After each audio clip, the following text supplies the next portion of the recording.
설교자로 참으로 오랜만에 여러분들 앞에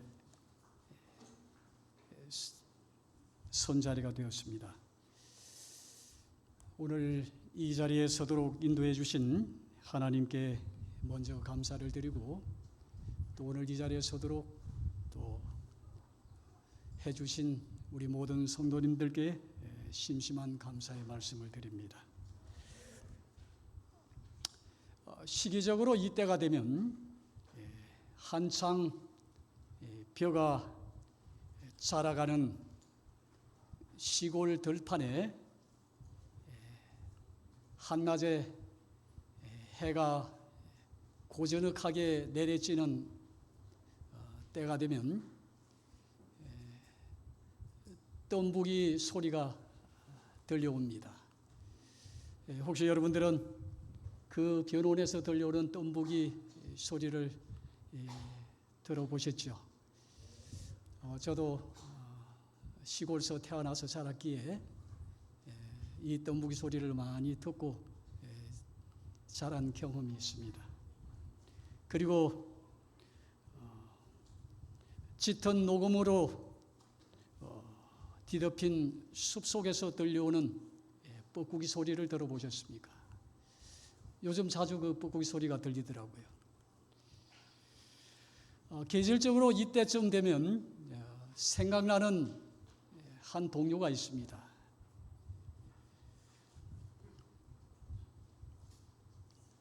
그 동요는 최순애 선생님이 쓰신 시를 노래한 그러한 노래인데요.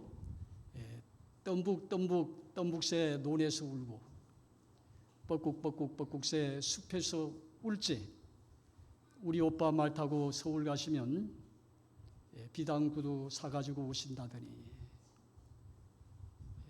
뭔가 여운이 남죠. 기러기러기 북에서 오고 기뚤기뚤하며 슬피 울것만 서울 가신 오빠는 소식도 없고 나무 잎만 우수수 떨어진답니다. 이 시는 떠나간 사람이 돌아오기를 간절히 애타게 기다리는, 학수고대하며 기다리는 그러한 시의 어떤 내용이라고 생각할 수가 있습니다. 사실 그렇습니다. 이 최순애 선생님은 12살에 그분의 고향은 수원입니다. 12살에 초등학생인데 그때 이 시를 방정환 선생님이 발간한 어린이라는 그 책에 기고를 합니다. 여기에 이제 박태준 선생님이 곡을 붙여서 오늘 우리들에게 불려지는 동요가 된 겁니다. 이 최순애 선생님이 12살 때 이 시를 기록하게 된 것은 그와 9살의 연상인 터울이라 그러죠. 9살 터울인 이 오빠가 일본에서 공부를 하고 있을 때였습니다. 1925년에 이 시를 발표했는데 12살에 그때가 우리가 잘 알듯이 우리 역사에 참 아픈 시련의 시기였습니다. 일본 강점기였죠. 이 일본에서 공부하던 오빠가 그때 관동 대지진으로 인해서 조선인에 대한 대학살이 있었습니다. 그리고 핍박이 따랐고요. 더 이상 일본에서 공부할 수 없었던 이 최순애 오빠 최영주는 결국 고국으로 돌아옵니다. 그리고 그 당시는 이 지식인에 대한 감시와 탄압이 굉장히 심했던 시기였습니다. 그러므로 이 지식인에 대한 감시를 소홀히 할 수 없는 그런 시기라 이 최영주는 오빠는 결국 일본의 감시를 피해서 도망 다닐 수밖에 없었어요. 그리고 한 달에 한 번 정도 겨우 집에 들릴까 말까 하는 그러한 상황이었습니다. 그런데 이 오빠가 간혹 한 달에 한 번 정도 집에 들리면 동생 선물을 사오곤 했다는 겁니다. 그런데 어느 날은 이 떠나간 오빠가 강간무소식입니다. 소식이 없는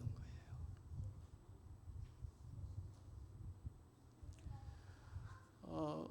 뒤에 소식에 의하면 객지에서 요절을 했다는, 결국 이 감시를 피해 다니다가 결국에 병이 들어서 요절을 했다는 안타까운 소식입니다. 아무튼 소식은 오빠를 기다리면서 이 시를 쓰게 된 것이죠. 이 최순애 선생님이 12살의 시를 1925년 12살의 시를 쓴 것처럼 바로 그 다음 해인 1926년 이 최순애 선생님보다 3살 많은 이원수 선생님이 우리가 그렇게 많이 부르는 고향의 봄을 작시하게 됩니다. 이원수 선생님은 마산 출신이에요. 그런데 이분도 그 시를 써서 이 방정환 선생님이 발간한 이 어린이집에다가 기고를 합니다. 그래서 이게 하나의 인연이 되어서 나중에 이제 두 분이 결혼을 하게 돼요.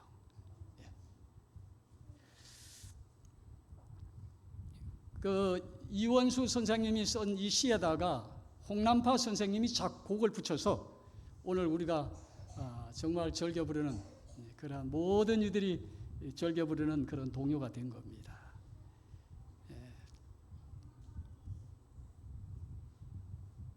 영영 돌아오지 않는 오빠.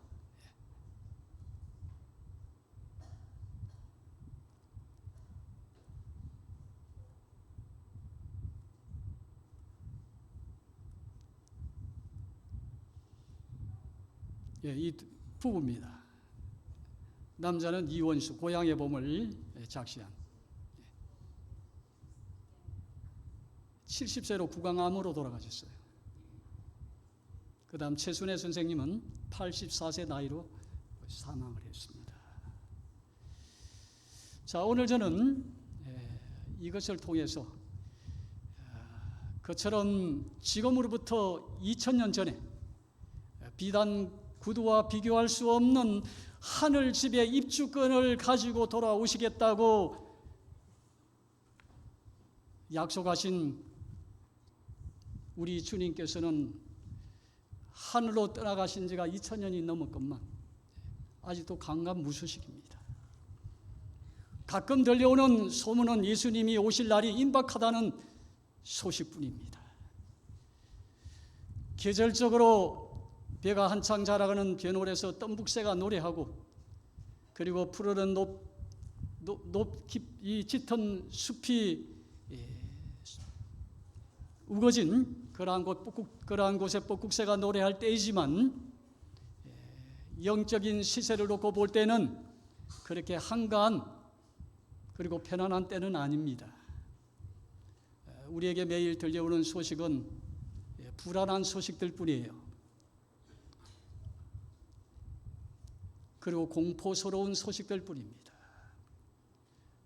천재지변뿐만 아니라 각종 전쟁과 각종 질병들이 난무하는 그러한 불안한 소식들로 가득 찬 세상 가운데 놓여 있다는 것입니다. 따라서 저는 최순애 선생님이 소식 없는 오빠를 생각하며 오빠 생각이라는 시를 썼듯이 오늘 저는 하늘로 가신 예수님께서 어떤 일을 하고 계시는지, 왜 무소식인지 그 예수님을 생각하면서 오늘 설교 제목을 예수님의 생각이라는 그러한 제목으로 말씀을 드려볼까 합니다. 예수님은 지금도 거처를 예비하는 중에 계시는가? 여러분들은 이 말씀에 대해서 이 요한복음 14장 1절로부터 3절의 본문을 통해서 여러분들이 느끼시는 그 느낌은 무엇입니까? 지금도 여전히 예수님께서는 우리 거처를 예비하고 계시는가? 내가 너희를 위하여 거처를 예비하러 가노니 그랬어요. 그리고 거처를 예비하면 뭐라 그랬죠? 내가 다시 와서 내가 예비한 그 거처에 너희들을 데리고 가서 있게 할 것이다. 그 약속이에요. 그렇다면 우리가 여기 잠시 한번 생각을 해볼 수 있겠죠. 서울로 이 하늘로 가신 예수님은 지금도 그러면 허리에 망치 주머니를 차고 건축 공사 현장에서 일을 하고 계시는가 이 말이에요. 이 말씀을 놓고 올 때는 그렇게 하셔야 돼요. 그런데 어디에도 예수님께서 건축 현장에 계신다는 말씀이 없습니다. 그러면 우리는 이 말씀을 어떻게 이해해야 될 것인가?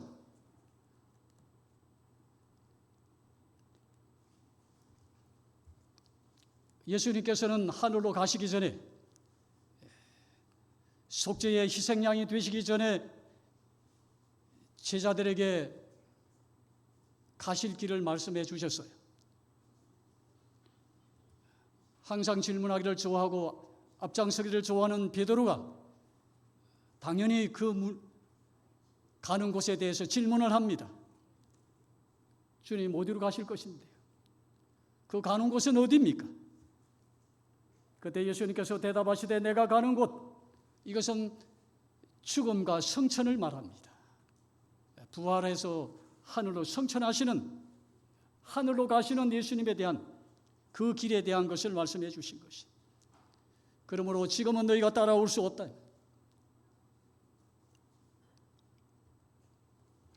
내가 어디로 가는지 그 길을 너희가 아느니라. 물론 이것은 이중적인 예언입니다. 죽음과 성천.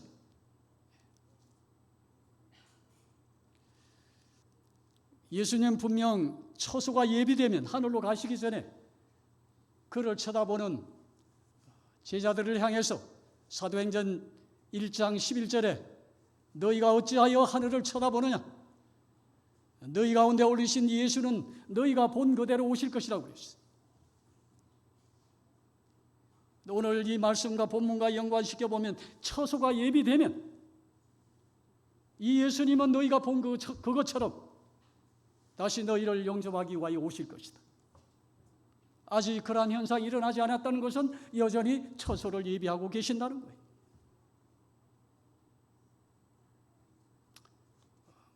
우리 집이 어느 정도 완성이 되었을까요? 생각해 보셨습니까? 빼다는 다 완공이 되었고 지금 인테리어 하는 중에 계실까요? 왜냐하면 LG 화이트이 계시 중에 우리가 살 집에 대한 계시를 받기 때문에 그게 검시령이 있고 그 검시령에다 뭘 놔요? 우리의 멸류관을 벗어 올려놓고 때가 되면 그래서 일하러 갈 때는 그 멸류관을 검시령에 벗어놓고 나가서 노작을 한다 그랬거든. 안에 실내를 장식하는 일이 꽤 시간이 걸릴 것 같아요. 그럼 집은 어느 정도 다 완공이 되는데 지금 주님께서 우리의 그할 집의 인테리어를 하고 계십니까? 그렇게 생각하는 사람도 없잖아 있을 겁니다.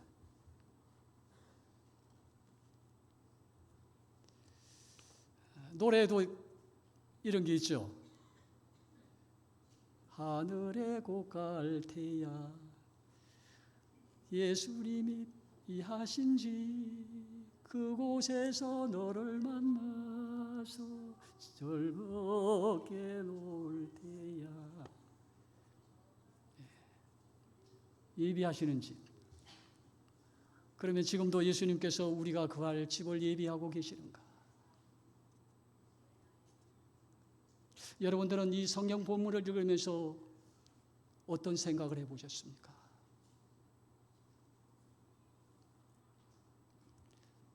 나는 거기 있는 집들을 보았는데 그 집들은 은처럼 빛이 나고 보기에도 매우 찬란한 진주로 아로새긴 네 기둥이 받치고 있었다. 이 집들에서 성도들이 살 것이었다. 집집마다 금시령이 있었다. 나는 많은 성도들이 집에 들어가서 저들의 찬란한 멸관을 벗어놓고 그 시령 위에 얹어놓고 밭일을 하러 집 곁에 있는 들로 나가는 것을 보았는데 그 밭일은 우리가 세상에서 하는 것과는 전혀 같지 않다.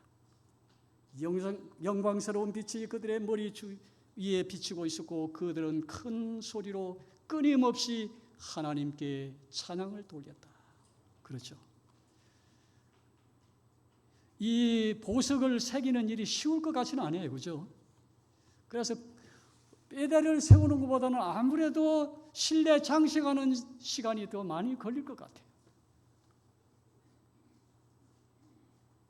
그래서 주님께서는 지금도 이 일에 정말 정신없이 일을 하고 계시는 거예요. 오늘 본문 내용을 볼 때는 그렇게 하셔야 돼요. 지금도 정신없이 여러분 각자의 방들을 준비하시기 위하여 일을 하셔야 되는 겁니다. 그래야 오실 거 아니에요. 우리의 거할 집과 우리가 숙식하게 될 우리의 처소가 마련되면 주님께서는 오실 것입니다.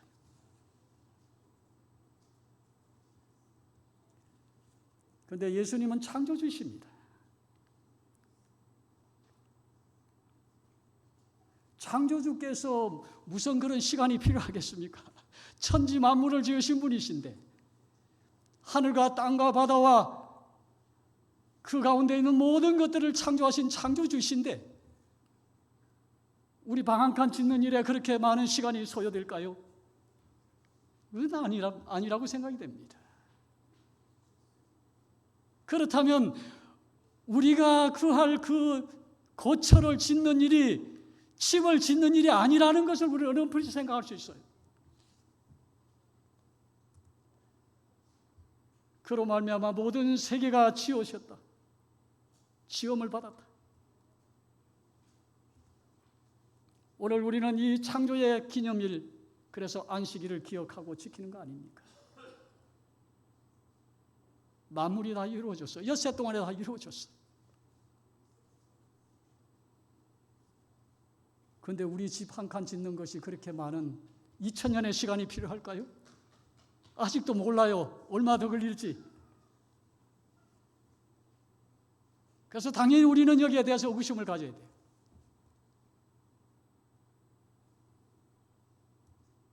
예수님은 또 목수십니다. 집 짓는 일은 예수님의 전공이세요. 그런데 아직 우리 집이 완공이 안 됐다는 겁니다. 그렇다면 예수님이 우리를 위한 거처를 예비하신다는 것을 어떻게 이해해야 될까요? 우리를 위한 거처를 예비하시는 일이 끝나면 비로소 우리를 데리러 오시리라는 재림은 언제 있게 될 것인가요?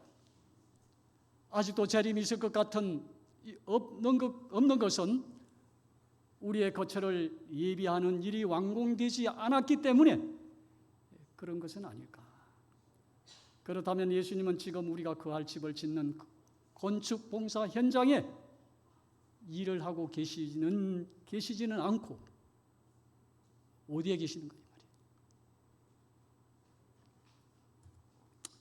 자, 처소를 마련한다는 것에 대한 이해를 좀 해야 돼요.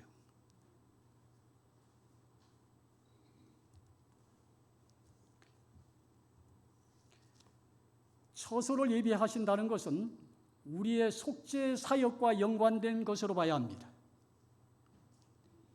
하늘 처소의 예비는 죄와 연관된 성소 봉사 사역으로 봐야 할 겁니다.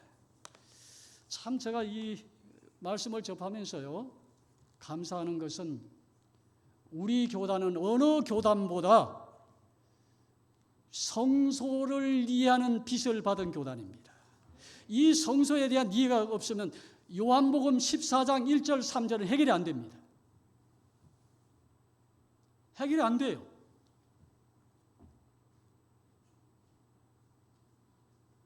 성소 봉사 사역에 대한 이해가 있을 때 이 문제가 해결되는 겁니다. 아까 제가 이야기했잖아요. 집이 지금 그럼 지어야 돼. 지금 예수님 망치 들고 현장에서 우리 집을 건축하고 계셔야 되는 거예요. 그게 가당하는 일이냐 이 말이에요. 천지와 만물을 엿새 동안 지으신 하나님이신데 2000년 동안 그 집을 못 지어서 이 땅에 오시지 않는다면 이해가 안 되는 거예요. 성소 문제에 들어갈 때 그 문제가 해결되는 거예요.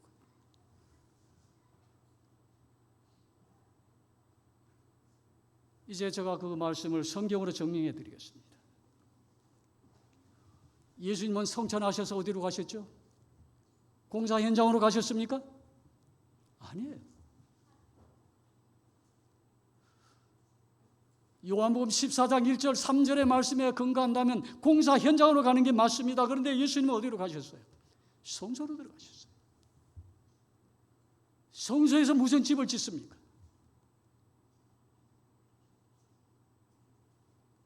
성소는 집 짓는 곳이 아니죠. 성소는 속죄 사역과 연관된 곳이에요. 그러면 예수님은 성소로 가셨다는 것은 우리의 속죄 사역을 위해서 그 현장으로 가셨다는 겁니다. 속죄 사역이 집을 짓는 것이에요. 그렇다면 속죄 사역이 끝나는 것이 집이 완공되는 겁니다. 결론적으로 그래요.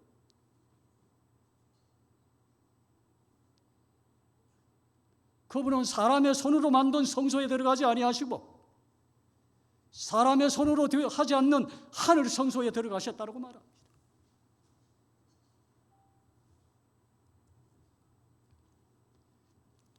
예수님께서 성천하신 후 당신의 중보 사업의 축복을 당신의 제자들에게 주시고자 당신 자신의 피를 가지고 성소에 들어가셨다. 옛날 제사장들은 성소에 들어갈 때 반드시 뭘 지참해야 돼요?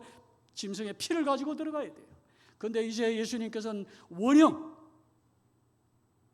그림자였던 그 짐승의 피가 아닌 원형인 당신의 피를 가지고 십자가의 그 보혈의 공로를 가지고 사람이 짓지 아니한 성소로 들어가신 겁니다.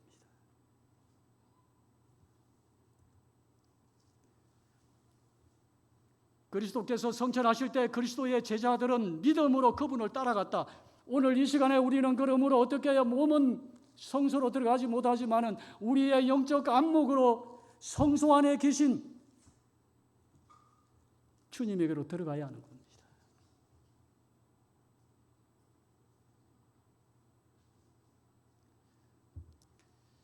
사실 이 오늘 문제는요, 성소 안에서 예수님께서 어떤 구체적인 사역을 펼치시는지 그리고 우리가 준비해야 될 것이 무엇인지 이 두 가지는 오늘 다 이야기할 수 없어요. 시간이 안 됩니다. 앞으로 제가 시간이 주어진다면 언제일지는 모르지만은 그때 그 두 가지를 하나씩 말씀을 드리도록 하겠습니다. 오늘은 예수님께서 성소에서 중보 사역을 하신다는 거기에 대한 말씀으로만 끝을 맺도록 하겠습니다.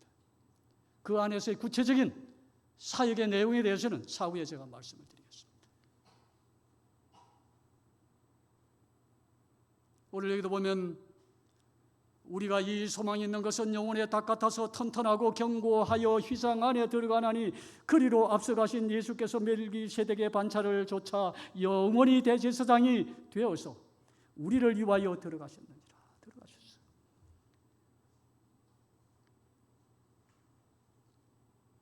요한계시록 14장 4절에 어린 양이 어디로 인도하든지 따라가는 자들이 바로 우리들입니다.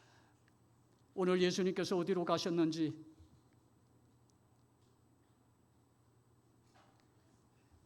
그 가신 데를 추적해가는 영적 안목으로 따라가는 우리가 되어야 하는 것입니다.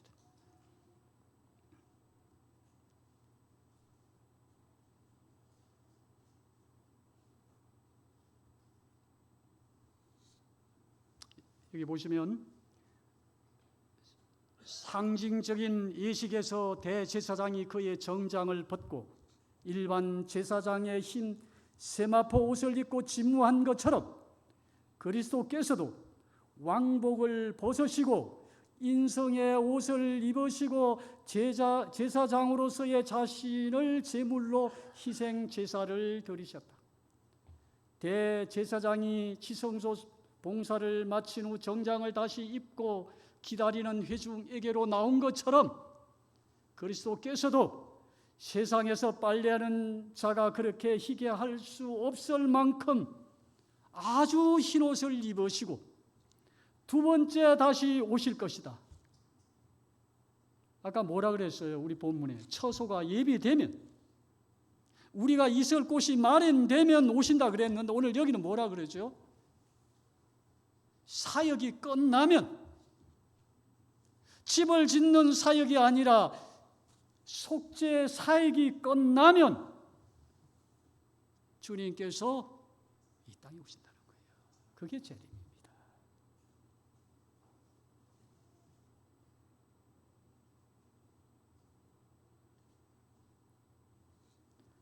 그분은 자신의 영광과 아버지의 영광으로 오실 것인데, 요한계시록 6장에 보면 잠깐 동안 하늘이 고요해진다 그랬어요.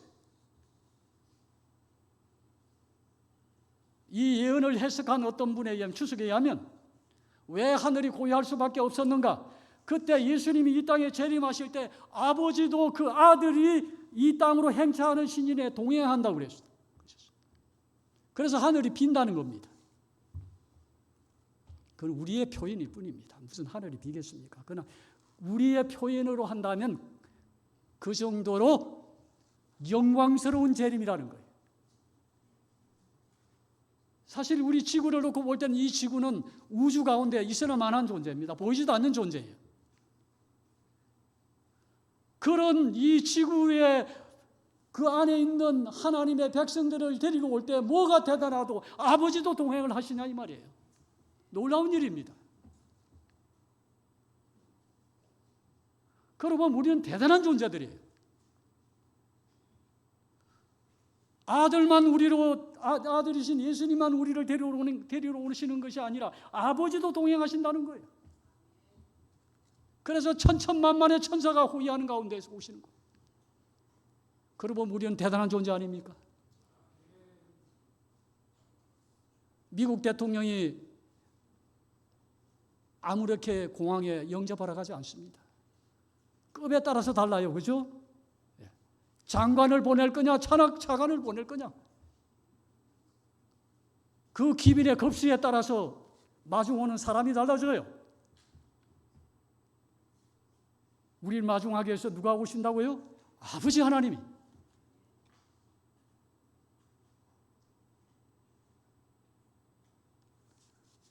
우리는 대단한 VIP입니다. 우리는 세상에 보잘것없고 볼품없지만 예수님이 그러셨던 것처럼 예수님은 이사야 53장에 보면 볼품이 없는 분이라고 그랬어요.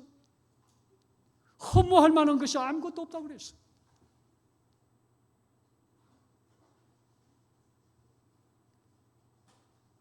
그러나 그분은 영광의 구주셨습니다. 영광의 하늘 아버지셨습니다.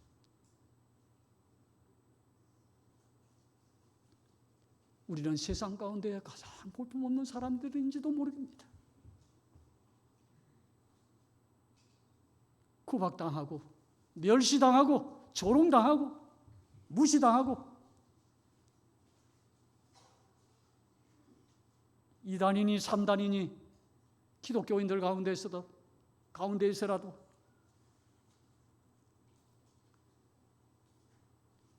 예수님도 그런 무시를 당하셨어요.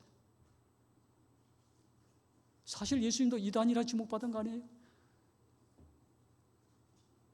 그래서 사도 바울이 예수의 발자취를 따르면서 뭐라 그랬어요? 내가 이단의 개수라 그랬잖아요. 이단의 당이 누굽니까? 예수의 당이에요. 그래서 내가 그 예수의 당에, 이단의 당에 내가 개수다.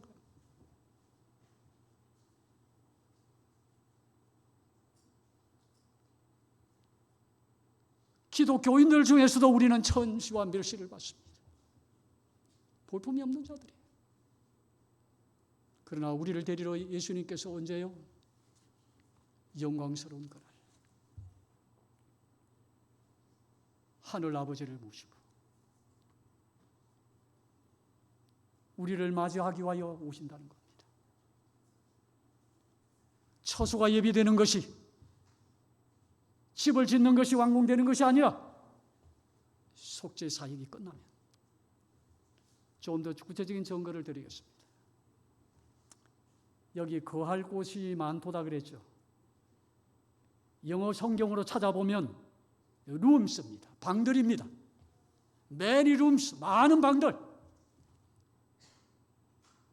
이 방들이 완공되면, 그러니까 인테리어 사업이죠. 방들을 나누고 호텔 방처럼 하나하나 방들을 만들어가는 거예요. 거대한 건물이죠. 우리들은 이제 어떻게 누가 어떻게 이웃에 살지는 모르겠어요. 어느 층에 살지.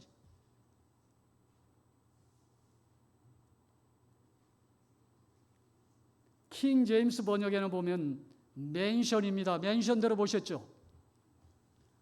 어떤 아파트 이름을 맨션이라 그러죠. 웃기는 이야기입니다. 그게. 맨션은 이 정도 돼야 맨션이에요. 근데 무슨 아파트 한 칸 지어놓고 무슨 맨션?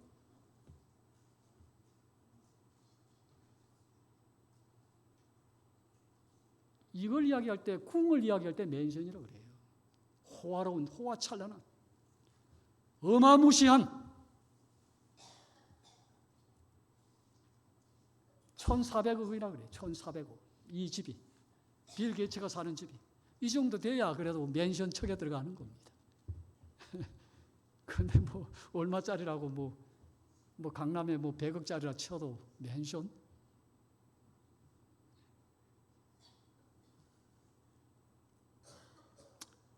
우리 성경 주석에 보면요, 거할 곳 맨션, 영어 단어는 헬라어 모네와 거의 같은 뜻이 있는 라틴어 만시오에서 파생되었다. 이거는 뭐냐면 오늘 여기 거할 곳 맨션이라는 것은 우리가 눈으로 청량하는 어떤 크기나 규모가 아니라는 겁니다. 맨션. 이게 집이 아니라는 거예요. 쉽게 말하면. 육안으로 구별되는 어떤 그런 모형적인 게 아니라는 겁니다. 보이지 않는 것이라는 거예요.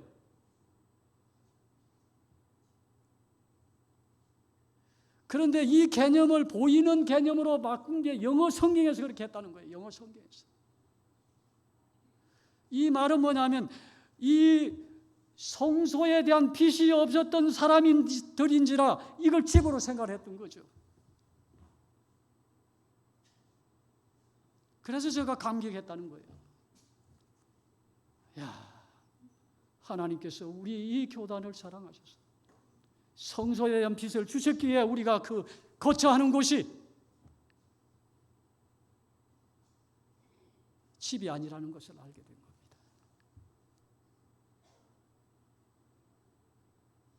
따라서 그 의미를 본 성경절에 도입해서는 안 된다는 것이 우리 주석에 그런 규모적인 것, 육안으로 청량되는 이런 식별되는 어떤 집과 같은 그런 건축물이 아니라는 그런 의미를 여기서 포함시키면 안 된다는 거예요. 영어 성경처럼 말이죠.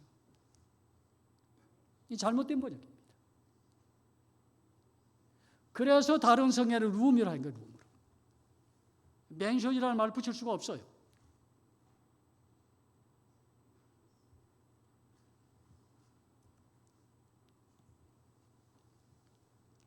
그것은 재어보거나 달아보거나 규모를 가지고 가치를 매기는 물질적인 처소가 아님을 말해주는 겁니다. 이것은 예수님의 특별한 사역을 통해서 보이지 않는 어떤 영적 표준을 이루는 거예요. 영적 표준은 보이지 않습니다. 우리가 옆에 있는 사람의 영적 수준을 볼 수가 있습니까? 못 보죠. 보이지 않는 것이기 때문에.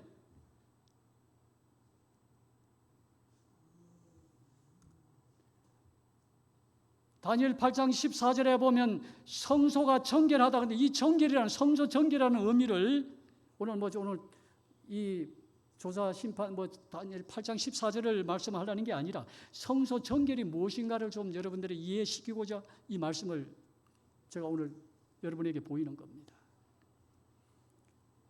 이 성소 정결이라는 단어는 히브리어로 니처다 겁니다. 의롭게 하다, 정당하게 하다, 올바르게 하다, 회복되게 하다, 옹호하다. 아니야, 그 사람은 충분히 그걸 받을 자격이 있어. 변호해 주는 겁니다.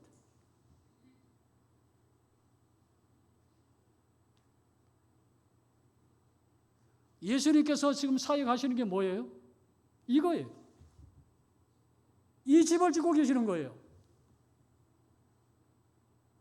우리를 옹호하시는 사역이 집을 짓는 거예요. 그 사역이 끝나면 뭐 하는 거죠? 왕복을 입으시고 하늘의 왕이신 하나님이신 그 신분을 보이시는 하나님이라는 신분의 옷을 입으시고 이 땅에 오시고,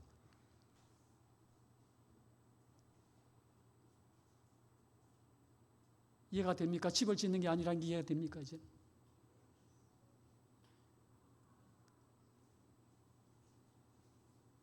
그래서 저는요, 어떤 사람은 자꾸 조사 심판 그러니까 자꾸 심판 심판하는데 사실은 조사라는 거 그거는 좀 잘못된 거예요. 옹호하시는 변호사역입니다. 그게 맞는 말이에요. 자, 예를 들어 이겁니다. 대제사장 여호수아는 여호와의 천사 앞에 섰고 사탄은 그 오른쪽에 서서 그를 대적하는 것을 여호와께서 내게 보이시니라. 여호와께서 사탄에게 이르시되 사탄아, 여호와께서 너를 책망하노라. 예루살렘을 택한 여호와께서 너를 책망하노라. 이는 불에서 꺼낸 거슬린 나무가 아니더냐. 거름이 있는 나무에, 그 불에 들어간 나무가 거름이 안 앉을 수가 없어요. 그게 가당한 일이냐 이 말이에요. 오직 주님만이 거름이 없었지 우리 모든 인간은 거름을 입을 수밖에 없어요. 죄의 거름을 입을 수밖에 없습니다. 그걸 가지고 사탄이 책망하는데 이런 사람이 어떻게 하나님의 백성이 되느냐, 어떻게 이런 사람이 하늘의 입주권을 얻게 되느냐.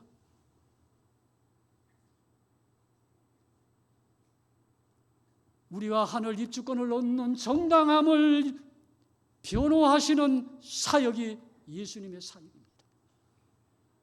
네가 그걸 가지고 책망하느냐? 예수님은 당신의 의를 입히시는 거예요. 그분의 의가 없다면 우리는 마땅히 책망받을 수 없죠. 우리가 책망받을 수밖에 없지만은 그분의 의가 우리를 감싸기 때문에, 그래서 그것을 우리는 입혀 주시는 의라 그래요.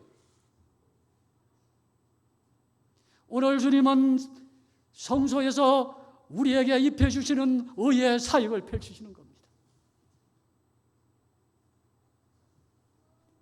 이렇게 해야 입주권의 정당함이 주어질 거 아니에요. 이 사람은 당연히 입주권을 받을 자격이 있다. 우리는 불법 입주권을 가지고 하늘에 갈 사람이 아니에요. 정당한 입주권을 가지고 하늘에 갈 사람들입니다.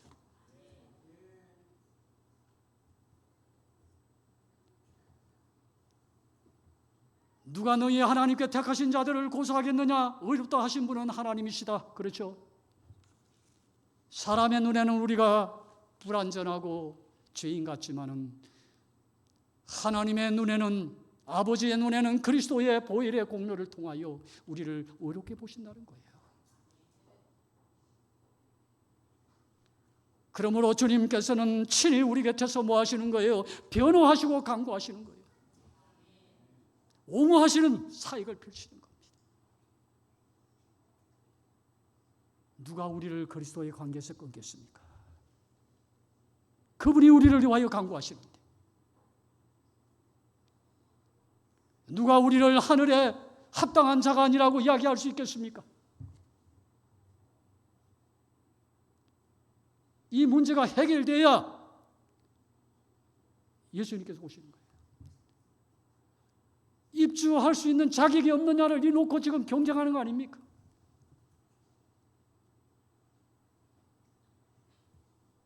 처소가 예비되는 것이 바로 이것이 끝나야 온다. 이게 처소가 예비되는 거예요. 입주권을 받을 자격이 있다. 집을 짓는 게 아니라 입주권을 받을 자격이 있느냐 없느냐 이걸 결정하는 것이 처소를 예비하는 거예요.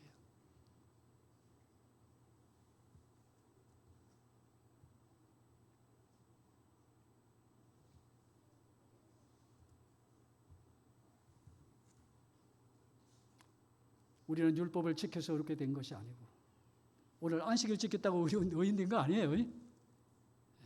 그냥 우리가 하나님 백성이기 때문에 교회 왔지 이거는 안식일 지키는 거하고 속죄하고는 아무 상관이 없는 거예요. 이거는 그냥 하나님 백성이니까 그렇게 하는 거예요. 우리가 아들이기 때문에 부모의 어떤 생일 되면 찾아가듯이 말이죠. 자기 부모 생일에 뭐 아들이 아닌 사람이 옵니까? 어디? 자식이 아닌 사람들이요. 우리는 하나님의 백성이기 때문에 하나님의 날에 오는 거예요. 생일에 간다 해서 내가 아들이 되고 딸이 되는 건 아니잖아요.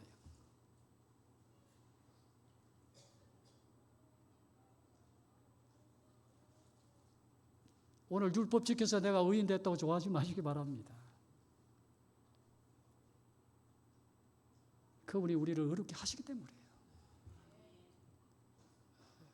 제가 서두의 기도 중에도 영적인 투쟁 가운데 있는 분들, 나 같은 이렇게 무력한 사람들이 뭘 하나님의 은혜를 받겠느냐. 용기를 내십시오. 그분의 의라는 것 때문입니다. 그러므로 우리는 어떻게 해야죠?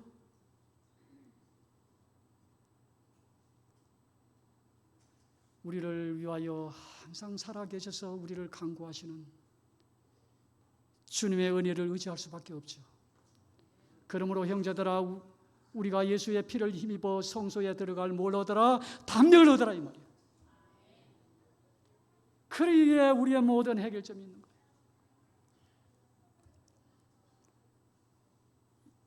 그래서 성소 그 사이에 끝나면 뭐 하죠? 이게 끝나면 이제 예수님 오시는 거예요. 끝난 거잖아요. 이게 성소 사이가 끝난 겁니다.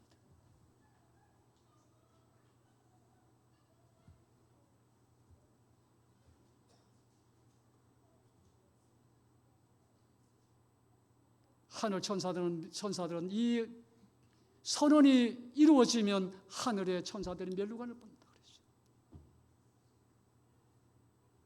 모든 인간의 운명은 결정되고 그리스도께서는 그분의 백성을 데리러 이 땅에 오신 거예요. 처소가 예비되었기 때문에. 그러므로 오늘 우리는 이 말씀을 명심하기 바랍니다. 우리가 주님 오시는 그날까지 지성소에서 사역을 펼치시는 예수님을 생각하시며 24절에 서로 돌아보아 사랑과 선행을 격려하고 모이기를 피하는 어떤 사람들의 습관과 같이 하지 말고 오직 권하여 그날이 가까울수록 우리는 더욱더 사랑과 선행을 격려하라고 말씀합니다. 때를 따라 돕는 은혜의 보좌 앞으로 나가기를 주저하지 말기를 바랍니다. 그러므로 함께 하늘의 부르심을 받은 거룩한 형제들아 우리가 믿는 도리의 사도시며 대제사장이신 예수를 깊이 생각하라. 믿음의 주여 온전케 하시는 이 예수를 바라보시게 되기를 바랍니다. 성소에서 우리를 도와주시고 시온에서 너를 붙드실 것입니다.